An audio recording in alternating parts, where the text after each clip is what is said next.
Calvino, una de sus grandes contribuciones para la cristiandad fue mostrar cómo se ve la palabra en la práctica y específicamente en la vida pública. Él vivía en una época en que la iglesia estaba llena de corrupción. Existían todo tipo de ventas de indulgencias, simplemente ahogándose en lujurias. Y Calvino habló en particular sobre el uso que hace la iglesia de los recursos por amor de los pobres. Cuando hablaba sobre los diáconos en sus institutos de la religión cristiana, quiero que escuchen lo que dijo sobre estos líderes en la iglesia, comparados con lo que eran en la iglesia primitiva y con cómo la iglesia usaba a los líderes en sus días. Y quiero que escuche cómo relaciona el evangelio con el cuidado de los pobres. Calvino escribió: los romanistas hoy encomendaron diáconos solo con el ministerio al altar, a leer o cantar el evangelio, y nadie sabe qué otras trivialidades. Nada de limosnas, nada de cuidado por los pobres, nada de aquella función que una vez desempeñaron. El diácono, que tiene la mayordomía del pobre, recibía lo que era ofrendado a fin de distribuirlo. Hoy el pobre nada recibe de esas limosnas, tanto como si hubieran sido lanzadas al mar. Lo que la iglesia ha hecho con los diáconos es que ellos han provisto para que ni un peñique de todos los bienes de la iglesia llegue al pobre, a quienes pertenece al menos una mitad. ¿Lo comprende? Calvino estaba diciendo que la mitad de los recursos de la iglesia pertenecen a los pobres. Los diáconos eran mayordomos de los recursos de la iglesia por amor a los pobres, y esos son, al menos, la mitad de los recursos de la iglesia. Era una acusación hiriente en la iglesia de su época, y yo diría que es una acusación hiriente para la iglesia de nuestros días. La mitad de los recursos de la iglesia para los pobres difícilmente sea la imagen que vemos, sea en esta iglesia o en el panorama eclesial al que pertenecemos. Estamos trabajando para llegar ahí, pero quiero que veamos cómo un firme compromiso con el Evangelio lleva a una profunda compasión por los pobres. Ahora, quiero que veamos cómo van de la mano. Esto es tan inmenso debido a que hay todo tipo de causas para las injusticias sociales que escuchamos en el mundo actual. Y vemos injusticias sociales, algunas veces proclamadas por los medios principales, otras veces por Hollywood, otras veces por, de infinidad de lugares. Quiero que veamos que hay un cuidado y una preocupación y misericordia por los pobres que es distintivamente dirigida por el Evangelio. Que el Evangelio en los corazones cristianos crea una preocupación y compasión por los pobres que es única, que es diferente de todo lo demás en el mundo, que hay una misericordia que proviene directamente de Dios para su pueblo en el Evangelio que se demuestra a sí misma en el mundo y que es totalmente diferente de otra justicia social o preocupación o compasión que podamos ver en el mundo. Quiero que oremos para que Dios nos dé toda clase de misericordia distintiva en nuestro mundo hoy. Y quiero que miremos a un pasaje familiar en las Escrituras. Estoy convencido de que es una de las historias más conocidas en todas las Escrituras, sino una de las historias más fundamentalmente malinterpretadas en todas las Escrituras, la parábola del buen samaritano. Y lo que quiero que hagamos, Jim ya tiene un texto para nosotros, quiero que caminemos, como hicimos con Ruth, versículo a versículo a través de la historia, y solo quiero asegurarme de que captemos todo el peso de la historia. Nosotros no somos tan sensibles como habrían sido los oyentes del primer siglo cuando oyeron esta historia. Hay detalles que debieran animarnos y quizás no nos animamos porque no comprendemos el contexto original. Quiero que nos aseguremos de comprender esta historia. Vamos a caminar versículo a versículo por ella y entonces habrá algunas notas sobre la pantalla mientras meditamos. ¿Cómo se vería este corazón de misericordia en acción? ¿Y cómo podemos tener en nuestro estilo de vida actual el tipo de misericordia del que habla Jesús aquí? Lucas 10:25. Y he aquí, cierto intérprete de la ley se levantó, y para ponerle a prueba, Dijo, Maestro, ¿qué haré para heredar la vida eterna? Ahora, aquí hay un par de detalles. Él era un experto en la ley, literalmente un abogado, pero no un abogado como usted o yo pensaríamos en un abogado hoy. Pensamos en los abogados en términos de leyes civiles o criminales. En este contexto, en el gobierno de Israel, esta es una imagen de un experto en la ley de Moisés y la ley mosaica y en la ley del Antiguo Testamento y en todas las reglas y regulaciones añadidas a ellas en el judaísmo. Y esta imagen es la de un experto que conoce la ley de Dios por delante y por detrás y viene a Jesús y le hace una pregunta para probarle. Maestro, ¿qué haré para heredar la vida eterna? Lucas 10:25. Y esa es una buena pregunta. Quiero que nos percatemos. Solo desearía que cada corazón y mente y vida en esta iglesia fueran consumidos con esa pregunta. ¿Qué haré para heredar la vida eterna? Esta es la pregunta de todas las preguntas. No hay una pregunta más importante para cada uno de nosotros en este salón. El mundo diría que hay todo tipo de preguntas que usted necesita responder, y entonces nos inundaría con preguntas temporales y triviales. ¿Cómo voy a avanzar en mi carrera? ¿Cómo se proyectará mi equipo? ¿Cómo voy a cuidar esto o aquello o lo otro que está justo frente a mí? Y nada disfrutaría más el adversario que mantener nuestras mentes enfocadas en esas preguntas y que perdiéramos de vista el hecho de que cada uno de nosotros va a existir eternamente. Usted va a existir eternamente y cada uno va a pasar la eternidad en la vida y gozo eternos o en el sufrimiento y muerte eternos. Y por eso, no hay una pregunta más importante que responder para usted que ¿qué haré para heredar la vida eterna? Dios levanta nuestros ojos para que veamos la severidad de esa pregunta. Esta es realmente una buena pregunta. Y por eso Jesús responde, ¿qué está escrito en la ley? ¿Qué lees en ella? Lucas 10:26. Él responde una pregunta con una pregunta. ¿No se molesta usted cuando alguien hace eso? Y Jesús es un maestro en eso, y lo hace por una razón. Dice, tú eres abogado, ¿qué dice la ley? Y el hombre responde, amarás al Señor tu Dios con todo tu corazón, con toda tu alma y con toda tu fuerza. Lucas 10:27. Aquí está citando Deuteronomio 6, el Shema, el gran mandamiento. Y luego, y amarás a tu prójimo como a ti mismo. Lucas 10:27. Aquí está citando Levítico 19:18. Amarás a tu prójimo como a ti mismo. Ahora, sabemos que él va por un buen camino aquí porque hay otros dos lugares en el Evangelio donde a Jesús se le hace la misma pregunta y da la misma respuesta. Por tanto, Jesús le mira y dice, has respondido correctamente. Haz esto y vivirás. Lucas 10:28. Ahora, hay algunos que están levantando sus cejas y diciendo, ¿está diciendo Jesús que podemos ganarnos la vida eterna? Detengámonos por un minuto y tratemos de comprender exactamente lo que Jesús está diciendo aquí. Él dice, ama a Dios con todo lo que eres, con todo lo que tienes, ama a tu prójimo como a ti mismo. Este es el camino hacia la vida eterna. Haz esto y vivirás. El versículo 29 dice, pero queriendo él justificarse a sí mismo. Lucas hace este pequeño comentario aquí. Dijo a Jesús, ¿y quién es mi prójimo? Lucas 10:29. Por tanto, no pase por alto este detalle. El hombre está queriendo determinar, este experto de la ley, está queriendo determinar quién clasifica como prójimo para poder asegurarse de estar haciendo suficiente para heredar la vida eterna. ¿Comprendió eso?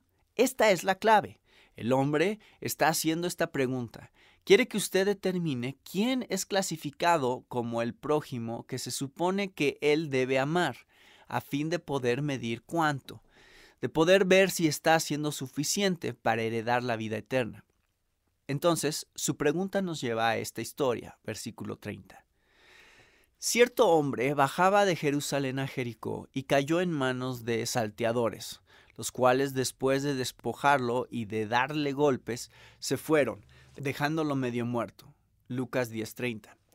Ahora, si usted está escuchando esto, sabe que de Jerusalén a Jericó hay cerca de 17 millas, casi todas cuesta abajo. Jerusalén está a 3,000 pies por encima del nivel del mar. Jericó está a 1,000 pies por debajo del nivel del mar. Usted desciende 4,000 pies en 17 millas. Es un viaje muy abrupto y está lleno de toda clase de grietas y cavernas y hendiduras donde las personas pueden ocultarse.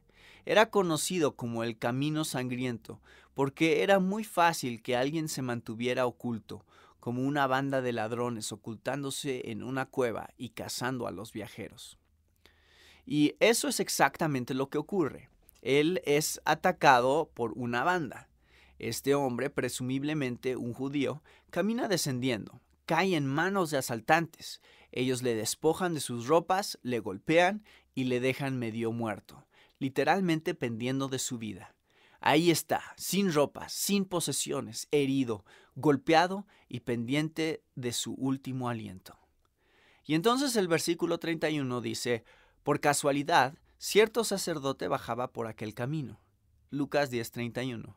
Deténgase por un segundo. Sí, por casualidad, un sacerdote bajaba es el mismo tipo de herramienta literaria que vimos en Ruth.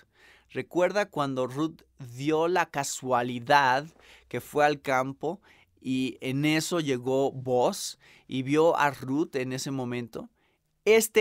Sí, de todo lo que pudo haber pasado, sucede justamente que pasa un sacerdote que conoce lo que enseña Levítico, lo que enseña la ley acerca de cuidar a un extraño en necesidad.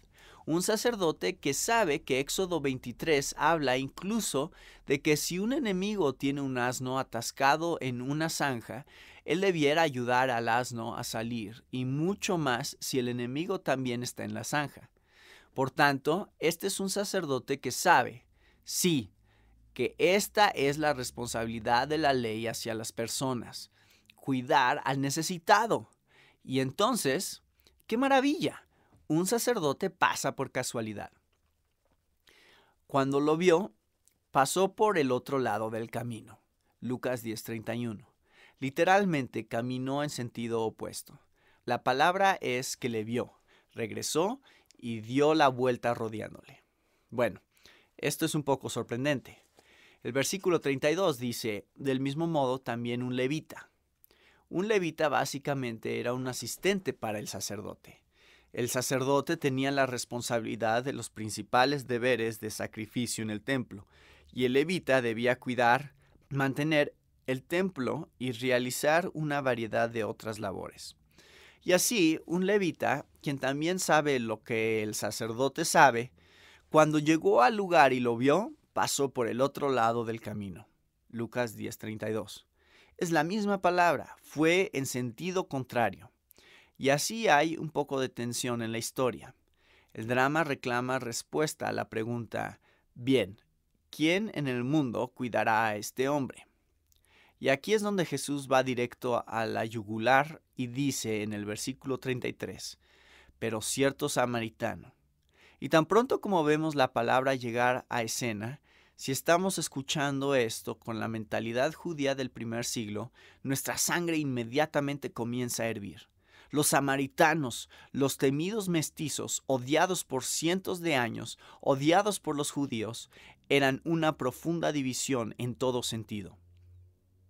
Y entonces aquí hay un hombre que ha visto al sacerdote pasar e ignorarle, a un levita que pasó y le ignoró, y ahora un samaritano cuya herencia le ha enseñado a no solo caminar alrededor del hombre, sino a pisarlo. Y usted puede intuir al experto en la ley diciendo: ¿un samaritano? Y Jesús dice: cierto samaritano que iba de viaje llegó a donde él estaba, y cuando lo vio, tuvo compasión. Lucas 10:33.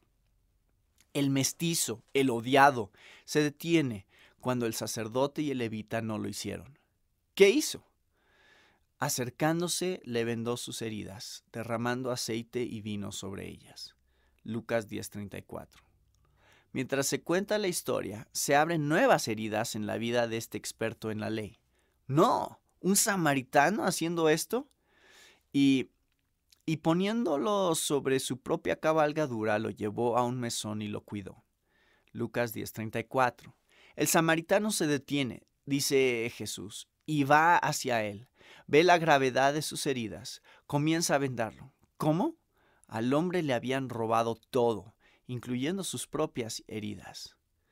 Esto significa que el samaritano está tomando sus propias posesiones, sus propias ropas, quizás alguna reserva que tenía, quizás rasgando su manga y vendando a este hombre con sus propias vestiduras, derramando aceite y vino para aliviarle, para confortar al hombre, para prevenir una infección. El hombre obviamente no puede levantarse, y el samaritano lo levanta en sus brazos y lo pone en su burro, donde ahora lleva al hombre a un mesón donde puede ser cuidado. Llegan al mesón. Al día siguiente, sacando 2 denarios, se los dio al mesonero y dijo: cuídalo, y todo lo demás que gastes, cuando yo regrese te lo pagaré. Lucas 10:35. Esto es impresionante. Asume todos los gastos. Deja al mesonero con una cuenta abierta. No importa lo que cueste, asegúrate de proveer para este hombre. Regresaré y cuidaré de él cuando regrese. Dale todo lo que necesite. En este punto, el experto en la ley está sorprendido y en silencio. Y Jesús le mira y dice: ¿cuál de estos 3 piensas tú que demostró ser prójimo del que cayó en manos de los salteadores? Lucas 10:36. Ahora, vea esto. Jesús ha girado totalmente la pregunta. Ha cambiado completamente la pregunta. Este experto de la ley está tratando de determinar quién clasificaría como prójimo a fin de saber a quién tiene que cuidar. Jesús cambia la pregunta en su cabeza y dice: no tiene que ver con determinar quién es tu prójimo, sino con definir qué significa ser un prójimo. ¿Lo ve? Un cambio inmenso. No tiene que ver con determinar quién es el prójimo, sino con definir qué significa ser un prójimo que cuida a los que están en necesidad. Así que Jesús hace esta pregunta. Mire la respuesta, versículo 37. Y él dijo: el que tuvo misericordia de él. Lucas 10:37. El hombre ni siquiera podía decir samaritano. No dijo el samaritano, sino el que tuvo misericordia de él. Es como si ni siquiera quisiera admitirlo.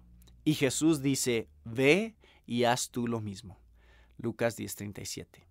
Y en pocas palabras, Jesús ha destrozado a la élite religiosa e impactado a los maestros religiosos para que se den cuenta que hay un amor que sobrepasa el conocimiento y la posición y estatus religiosos. Hay un amor que ni siquiera han comenzado a comprender. Ahora, ¿cuál es el mensaje de esta historia? Hay toda una historia de malinterpretación relacionada con esta parábola. Muchos han hecho con esta parábola lo que las personas hacen con diferentes parábolas, y toman cada pequeño detalle y tratan de hacerlo significar algo diferente. Es algo peligroso cuando se hace con parábolas, porque usted, con esta arbitrariedad, puede hacer que cualquier cosa encaje, lo que usted quiera. Y así algunos han dicho: bien, en esta historia el hombre que fue robado es como un pecador que fue golpeado en su pecado, y así el samaritano es Jesús quien viene a él. Ahora el sacerdote y el levita representan la ley y los sacrificios porque no son suficientes para salvar. Solo Jesús puede salvar, y por eso Jesús viene, lo salva y lo lleva al mesón. El mesón es la iglesia. Esta es una interpretación muy popular de este pasaje. El mesón es la iglesia donde se cuida a los creyentes. Algunos incluso han ido tan lejos como para decir que las 2 monedas de plata representan al bautismo y la cena del Señor como sacramentos en la iglesia para ayudar a cuidar a la persona. Y así continúan. Ahora, esto es extremadamente arbitrario. No es un modo responsable, sabio de interpretar las parábolas. Pero incluso si no vamos por ese camino, esta historia nos es tan familiar que automáticamente pensamos: ya he escuchado esto antes. Esta es una historia que trata acerca de ayudar a otras personas. Cuando usted ve a alguien en necesidad, cuando alguien está hambriento, usted debe darle comida. Cuando alguien necesita un aventón, dele un aventón. Cuando alguien que esté a un costado del camino necesite ayuda, ayúdele. Esa es la historia. Lo que quiero que veamos es que esta no solo es una historia que trata acerca de ayudar a otras personas. No es solo una historia acerca de ayudar a otras personas. Aquí está ocurriendo algo más profundo. Algo más profundo está obrando. Usted dice, bien, ¿cómo lo sabes? ¿Cómo sabes que no solo vas a elevar la historia hasta otro lugar a donde no debiera llevársele? Bueno, porque la historia es narrada en un contexto. Y esta historia, el contexto en que es contada, comienza con una pregunta. Y es una pregunta que viene incluso antes de ¿y quién es mi prójimo? La pregunta suprema en este pasaje es ¿qué haré para heredar la vida eterna? Esa es la pregunta que precipita este debate que lleva a esta historia. Y por eso no debemos ver a esta historia aislada del contexto que la precede, sino en el contexto que la precede. Necesitamos darnos cuenta de que esta no solo es una historia acerca de ayudar a otras personas, es una historia sobre nuestra necesidad de un nuevo corazón. Este es el punto fundamental de la historia. No solo ayudar a otras personas. Ayudar es parte de ello. Lo veremos en segundo lugar. Pero esta historia trata acerca de la necesidad de un nuevo corazón. Piensa en ello conmigo. Si esta historia tratara solo acerca de ayudar a otras personas, entonces, ¿no habría sido contada de un modo diferente? ¿No cumpliría ese propósito? Quizás Jesús lo habría logrado de un modo más efectivo. Y quizás, si usted y yo quisiéramos llegar a ese punto, habríamos dicho al experto en la ley, bien, imagine a un judío, alguien con quien el experto en la ley se identificaría. Imagine a un judío que camina por la calle y ve a un hombre que está golpeado, ha sido robado, yace ahí medio muerto. Y mientras el judío se acerca a él, se da cuenta que es un samaritano.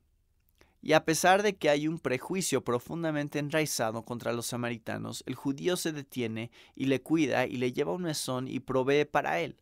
Y así, esta es una historia acerca de ayudar a otras personas, cuidar a otras personas, incluso cuando nuestros prejuicios puedan oponerse. Esto comunicaría esa historia. Entonces, ¿por qué Jesús nos lleva por esta tortuosa historia con un sacerdote y un levita, todos yendo hacia el centro de la historia cuando presenta al samaritano como héroe? ¿Por qué Jesús contó así la historia? Piense bien. Porque Jesús sabe que tan pronto como mencione al samaritano como héroe en la historia, tan pronto como solo mencione al samaritano, en el experto de la ley va a seguir un corazón de profundo odio hacia el samaritano.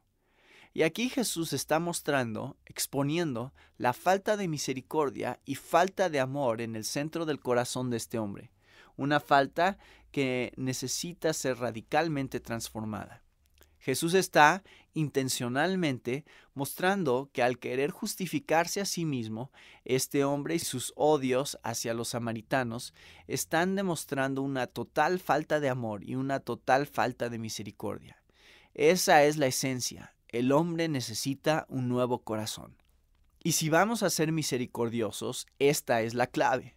Cualquiera puede contar una historia en el mundo sobre quién está en necesidad y a quién debiera cuidarse. Pero esa no es la imagen bíblica de misericordia que vemos en Lucas 10. Aquí vemos que algo queda expuesto en nuestros corazones, algo que si no es cambiado, inhibirá nuestra habilidad para mostrar misericordia al mundo alrededor nuestro. Y cuando es cambiado, entonces nuestros corazones son transformados por la misericordia de Cristo. Entonces mostraremos una misericordia radical que es diferente a todo lo demás en este mundo. Por tanto, ¿cómo, iglesia? ¿Cómo recibimos este tipo de corazón de misericordia? ¿Cómo podemos nosotros, como iglesia, como individuos y familias, ser marcados y caracterizados por una misericordia radical diferente a la del mundo? para que las personas miren a la iglesia, más específicamente a nuestra iglesia, y digan, hay misericordia fluyendo desde esa iglesia, desde esas personas, desde esos individuos y familiares. Hay misericordia fluyendo desde ellos, una misericordia totalmente diferente a todo lo demás en el mundo. ¿Cómo podemos recibir ese corazón de misericordia? Quiero mostrarles 3 pasos muy simples para lograr el corazón de misericordia que Jesús está mostrando. Primero, vea el amor que Dios requiere. Este es el punto de partida. Cuando este abogado preguntó a Jesús qué necesitaba a fin de heredar la vida eterna, Jesús no le señaló la ley porque la ley podría salvarle. Jesús le señaló la ley porque la ley nos muestra nuestra necesidad de salvación. Clave. ¿Qué dice la ley? La ley tiene 2 requerimientos fundamentales que son enfatizados aquí. Número 1, un amor indivisible por Dios. Un corazón y mente total, perfecta y completamente absortos en el amor por Dios. Un afecto por Dios. Esto es lo que la ley requiere. Amor indivisible. Un afecto indivisible por Dios. Y entonces, en segundo lugar, la ley requiere un amor abnegado por los demás. Ama a tu prójimo como a ti mismo. Piensa en esta escena del samaritano. El samaritano viene a una persona que ni siquiera conoce. Este es el único modo en que podría describirlo, tratando de captar la imagen de este camino sangriento. Imagine que está caminando por un callejón oscuro en el centro de la ciudad y ve a un hombre gimiendo junto al camino. Ha sido herido. Una pandilla obviamente le asaltó y golpeó, dejándolo por muerto. Y entonces usted le ve, se da cuenta de que hay una pandilla que le hizo esto y esta pandilla podría estar en la oscuridad mirándole a usted en este momento. Y entonces, ¿es su primer instinto correr hacia él o correr huyendo de esa escena? Bien, quiero decir, si huyo de esa escena, ¿llamaría a alguien y le dijera que fuera? Bien, ciertamente, pero no seamos demasiado duros con el sacerdote y el levita aquí. Veámonos a nosotros mismos en esta escena y percatémonos de que es el amor abnegado que sin cuestionar, sin dudar, por alguien que ni siquiera se conoce, por alguien que se supone que se debe despreciar, el samaritano va y comienza a cuidarle. ¿Alguna vez ha hecho eso? ¿Alguna vez ha visto a alguien en necesidad, en urgente necesidad e inmediatamente, sin dudar o pensar, ha hecho lo necesario para satisfacer esa necesidad? ¿Alguna vez ha hecho eso por alguien? Supongo que lo ha hecho. Supongo que casi todo el mundo lo ha hecho por alguien, y ese alguien por quien lo ha hecho es usted mismo. Cuando usted se encuentra a sí mismo en urgente necesidad, inmediatamente responde sin preguntar o dudar para asegurarse de que su necesidad sea satisfecha. Y Jesús dice, ama a tu prójimo así. Ama a los desconocidos, ama así a los enemigos. ¿Es eso natural? Ciertamente no. ¿Quién puede medirse según este estándar? El amor indivisible por Dios, el amor abnegado por los demás. ¿Quién intentará justificarse a sí mismo antes que ese estándar? Nadie puede, y ese es el punto. Vea el amor que Dios requiere. Esto nos lleva al segundo paso. Vea el amor que Dios requiere y entonces, en segundo lugar, acepte el amor que Dios ofrece. No lo pase por alto. Esto es clave para comprender esta historia. Necesitamos reconocer nuestra pobreza. A fin de cuidar a los pobres, necesitamos reconocer nuestra propia pobreza. Y esto es lo que Jesús está haciendo en el corazón y vida de este hombre. Y él no lo estaba comprendiendo. No estaba comprendiendo. Si usted piensa en ello, ¿qué hubiera ocurrido si, en esta conversación, Jesús hubiera dicho, ¿qué está escrito en la ley? Y él dijo, amarás al Señor tu Dios con todo tu corazón y con toda tu alma y con toda tu fuerza y con toda tu mente y a tu prójimo como a ti mismo. Y Jesús dijo, tienes razón, has respondido correctamente, haz esto y vivirás. ¿Qué hubiera ocurrido si el hombre, luego de escuchar a Jesús decir eso, hubiera respondido, ¿no puedo hacerlo? ¿No puedo amar a Dios con todo lo que tengo? ¿No puedo amar a mi prójimo como me amo a mí mismo? No puedo mostrar este tipo de amor. Ten misericordia de mí, oh Dios. No puedo vivir según ese estándar. Si este hombre, este experto de la ley, hubiera respondido así, toda la conversación habría cambiado. ¿No es cierto? Toda la conversación habría cambiado. Lo que necesitaba este hombre era percatarse de su propia pobreza. Pensó que era espiritualmente rico, pero era espiritualmente pobre, tratando de justificarse a sí mismo. Y así, con el propósito de tener este tipo de corazón y misericordia, nosotros necesitamos percatarnos de nuestra pobreza, y ello nos abrirá el camino para ahora recibir su misericordia. Reconocemos nuestra pobreza y vemos su misericordia. No se equivoque. El hombre con quien el experto en la ley puede identificarse es el hombre que fue golpeado, quien está en necesidad. Y sí, nosotros queremos ser cuidadosos para no cometer esos errores alegóricos donde se toma cada pequeño detalle y lo aplicamos a diferentes cosas. La realidad de esta escena está mostrándonos indudablemente el modelo de la misericordia de Dios en todas las Escrituras. La realidad de las Escrituras es que, sí, sin lugar a dudas, usted y yo estuvimos muertos en nuestro pecado, muriendo en nuestra desobediencia, mereciendo muerte eterna, y Dios en lo alto hizo pobre a su único Hijo para que viniera en medio de las heridas de nuestro pecado a sanarnos, a levantarnos, a limpiarnos y completarnos, y Él sí pagó el precio por todo eso. Esta es la misericordia de Dios hacia nosotros, y esta es la clave. Nunca podremos mostrar la misericordia divina a otros hasta recibir la misericordia divina nosotros mismos. Nunca podremos mostrar una misericordia semejante a la de Dios hasta que conozcamos la misericordia de Dios, la profundidad de quiénes somos. Y esto es lo que hace que la misericordia cristiana, la misericordia del Evangelio, sea diferente. Si usted no clama por la misericordia de Dios, no importa cuán bueno pueda ser según los estándares de este mundo, estará limitado en la misericordia que muestra, porque hay una misericordia de Dios que necesitamos en nuestros propios corazones, que entonces sobreabundará hacia otras vidas. Esto es lo bello. Nosotros vemos el amor que Dios requiere, aceptamos el amor que Él ofrece. Ten misericordia de mí. Y ello nos lleva al tercer paso. Damos el amor que Dios desea. Ahora hay una misericordia en nosotros que fluye desde nosotros hacia otros. Y esto, hermanos y hermanas, es el Evangelio de la misericordia llevada por la gracia. Es tan importante. Esta es la razón por la que vemos una y otra vez y otra vez y otra vez en toda la Escritura que ese amor de Dios está relacionado con el amor por los demás.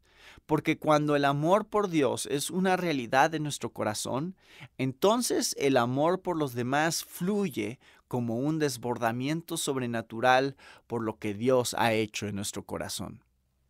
Su amor, subráyelo, el amor de Dios nos impulsa.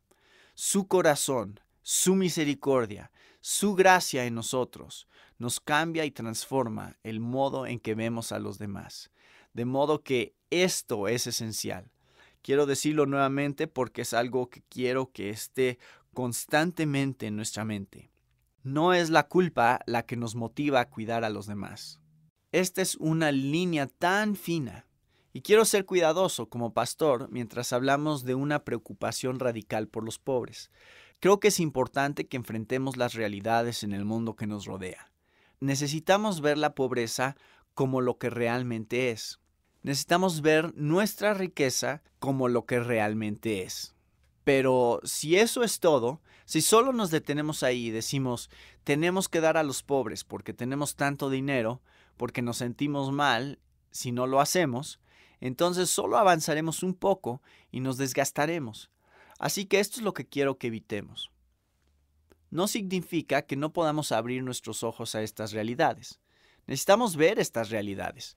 Necesitamos percatarnos de que no estamos motivados por la culpa para ayudar a los pobres. Estamos motivados a ayudar a los pobres por el Evangelio, porque tenemos un Dios que envió a su Hijo a volverse pobre para que pudiéramos ser ricos. Esto está en 2 Corintios 8 y 9. Esta es la motivación del Evangelio para dar, porque Cristo, en su misma esencia, lo ha hecho en nuestros corazones y en nuestras vidas, y esto sobreabunda hacia nosotros. ¿Por qué usted, en un callejón oscuro, viendo a un hombre gimiendo y en una situación peligrosa, iría y le ayudaría? ¿Por qué miraría a una prostituta o a un alcohólico o a un drogadicto o a alguien despreciable o peligroso o sucio o enfermo? ¿Por qué miraría a aquellos que están en peores condiciones? ¿Por qué se inclinaría a ellos su corazón? ¿Por qué se acercaría a ellos sin cuestionar o dudar? Porque usted sabe que aunque quizás no tenga experiencia en estas condiciones físicas específicas, hubo un día en que usted era totalmente despreciable y estaba muerto en sus pecados, y el peligro del pecado le inundó y absorbió, y nada había en usted que pudiera sacarle de ahí. Y Cristo vino y le buscó, y tocó su corazón herido, muerto, y le dio vida, y le limpió y le completó, para que ahora tenga sentido mostrar ese mismo tipo de misericordia hacia otros, para que ahora no nos sentemos al fondo y nos escondamos detrás de las pantallas de humo tan comunes en la cultura consumista norteamericana. Bien, estas son las razones por las que no puedo dar a los pobres, esta o esta. Y sí, hay modos en que debemos ser sabios. Debemos ser sabios en cómo usamos los recursos de Dios. Pero cuando la misericordia de Dios ha transformado nuestro corazón, entonces la misericordia que se desborda hacia otros es impulsada por Dios. Algunos dicen, bien, ¿realmente se supone que cuidemos a los pobres que han traído pobreza sobre sí mismos? ¿Qué hay con el pobre que ha tomado decisiones en su vida, malas decisiones, y trajo pobreza a su vida? ¿Aún se espera que le cuidemos? Es aquí donde amo a Jonathan Edwards. Él dijo, si han venido a la pobreza por ociosidad, vagancia o autoindulgencia, no estamos excusados de la obligación a aliviarles a menos que continúen en esos vicios. Si nos excusamos de ayudarles, estaremos actuando contrario a la regla de amarnos unos a otros como Cristo nos amó. Cristo nos amó, se compadeció de nosotros y se entregó a sí mismo para aliviarnos de todo el faltante y miseria que trajimos sobre nosotros mismos por nuestra propia necedad y maldad. Nosotros, necia y tercamente, alejamos las riquezas que nos fueron provistas y con las que pudimos haber vivido y con las que pudimos haber sido felices hasta la eternidad. Pero Él nos amó. Sí, todos hemos traído pobreza sobre nosotros mismos, y Cristo ha venido y nos ha salvado y nos ha redimido con su misericordia y amor. Y por eso no pensamos en la misericordia del modo que el mundo piensa en misericordia. Pensamos en la misericordia de un modo radicalmente diferente. El Evangelio transforma. Su amor nos impulsa, su amor nos envuelve. La misericordia expresada en este pasaje no es solo la suficiente para sobrevivir. La misericordia no restringe quién es amado. Claramente, parte del mensaje de la historia es enfatizar que este líder religioso, quien está buscando minimizar quién es el prójimo, necesita percatarse de que su prójimo es cualquiera que esté en necesidad. Usted casi puede escuchar al norteamericano común junto a Jesús aquí diciendo, ¿cuán lejos tengo que llegar con este asunto? Como diciendo, obviamente tenemos que ser cuidadosos con esto y esto. Bien, ¿por quién realmente tengo esta responsabilidad? ¿No es esa la responsabilidad del gobierno? Bueno, difícilmente tengo suficiente para cuidar de mí mismo. Y Jesús está diciendo, ama a tu prójimo como a ti mismo. Esto es tan diferente. Una misericordia que no restringe quién es amado y una misericordia que no restringe cuánto se es amado. Jesús subraya la completa recuperación de este hombre, de comienzo a fin. Él continúa dando y dando y dando, y no solo le lanza un cheque y continúa adelante. Él está involucrado en la vida de este hombre. Su amor nos impulsa, su amor nos abarca, y su amor es costoso. No lo pase por alto. La misericordia de Dios toma riesgos. Toma grandes riesgos para detenerse en el callejón e ir al hombre, arriesgando la seguridad, la agenda, la salud, el dinero, todo por una persona que ni siquiera conoce. Todo en un hombre que algunos en su comunidad castigarían por siquiera mirar. No lo pase por alto. El sacerdote, el levita, el samaritano, todos ven la necesidad del hombre, y solo uno da el paso y toma el riesgo de satisfacer la necesidad del hombre. Una cosa es estar inundados y ver la necesidad alrededor de nosotros en lo relativo al pobre. Y otra muy diferente es cuando el pueblo de Dios hace lo que usted está haciendo en tantos modos diferentes y da un paso al frente y toma algunos riesgos por los desconocidos. No sé qué significa todo esto. ¿Cómo sería todo esto? Sí, la misericordia de Dios toma grandes riesgos. La misericordia de Dios involucra un gran sacrificio, un sacrificio de inversión personal. El samaritano está íntima y personalmente involucrado con la vida de este hombre. Amo lo que dijo un comentarista. El comentarista dijo: Jesús está atacando la complacencia de los religiosos acomodados, quienes se protegen a sí mismos de las necesidades de otros. Está atacando la complacencia de los religiosos acomodados, quienes se protegen a sí mismos de las necesidades de otros. Oh, no quiero que seamos contados entre quienes nos protegemos a nosotros mismos de las necesidades de los demás, quienes se aíslan y resguardan de las necesidades del mundo a nuestro alrededor, en nuestra ciudad y en todas las naciones. La misericordia de Dios toma grandes riesgos, involucra un sacrificio, y la misericordia de Dios nos lleva hacia una gran recompensa. Esta es la idea. Le cuesta al samaritano. Sin lugar a dudas, le cuesta al samaritano y le costará a cualquier persona, a cualquier familia, y le costará a esta iglesia. Cuando comenzamos a dejar que la misericordia de Dios y el Evangelio fluyan desde nosotros hacia esta ciudad y hacia todas las naciones, el costo será grande. Pero les ruego que consideren que el costo de no mostrar este tipo de misericordia es mucho, mucho, mucho mayor. El costo de ver al necesitado y mirar en otro sentido y rodearle, el costo es grande para los que están en necesidad. Claramente para aquellos de quienes hablaremos en el próximo sermón, el 1,5 billones de personas que no tienen el Evangelio, quienes continuarán viviendo y muriendo sin siquiera escuchar el Evangelio. El costo será grande para ellos. El costo será eternamente grande para ellos. El costo será grande para esos 26,000 niños que mueren cada día de hambre y enfermedades prevenibles. El costo será grande para ellos si continuamos gastando nuestros recursos en nosotros mismos. Pero quiero que consideren que el costo no será grande para ellos, será grande para nosotros mientras caminamos y hagamos oídos sordos y ojos ciegos a esas necesidades, porque perdemos lo más importante. No olvide el contexto. Perderemos lo que es la vida eterna. Perderemos el gozo infinito de recibir misericordia de Dios y reflejar la misericordia, esa misericordia al mundo que nos rodea.